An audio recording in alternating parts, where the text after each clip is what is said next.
right, moving to West Asia now. Israeli strikes killed 15 people, including 5 children in Palestine's Gaza Strip. A school-turned-shelter was hit in Nuseirat refugee camp, killing 6 people, including 2 women and 1 child, who were all taken to Auda and Al-Aqsa hospitals. Gaza Civil Defense said another strike hit a tent sheltering displaced Palestinians. Rescuers recovered 2 of those killed and 2 others who were injured in Khan Yunis. They were taken to Nuseirat Hospital. According to Gaza's health ministry, 43,985 Palestinians have been killed and 104,092 others injured since the war began on October 7, 2023. Meanwhile, the United States vetoed a UN resolution demanding an immediate ceasefire in the war in Gaza, saying that the resolution was not linked to an immediate release of hostages taken by Hamas in Israel in October 2023.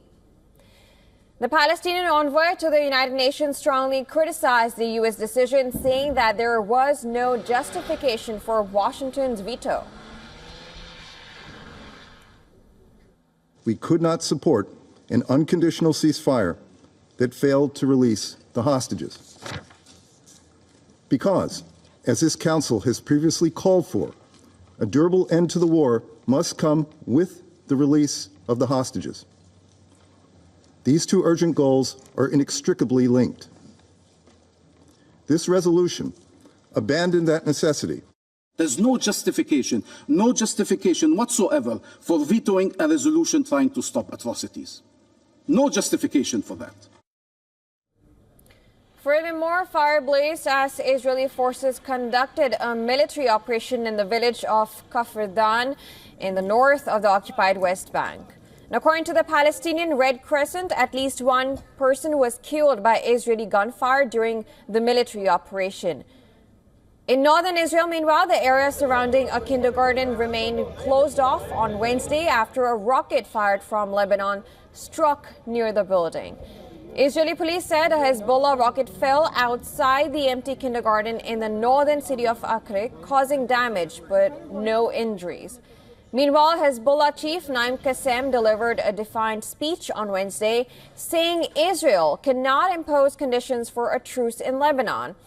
As visiting U.S. envoy Amos Hochstein headed to Israel to try to negotiate an end to the war. He also vowed that the response to recent deadly Israeli strikes on Beirut will be on central Tel Aviv, Israel's densely populated commercial hub. We have prepared for a long battle and we are negotiating now, but because we're under fire, as they say, Israel is also under fire. On the other hand, Israeli foreign minister said any ceasefire deal must ensure Israel still has the freedom to act against Hezbollah. Unfortunately, Lebanon is a failed state, but we cannot pay the price in our security and the security of our citizens for their lack of sovereignty or concessions on the sovereignty. And therefore, in any agreement we will reach, we will need to keep the freedom of to act if there will be violations.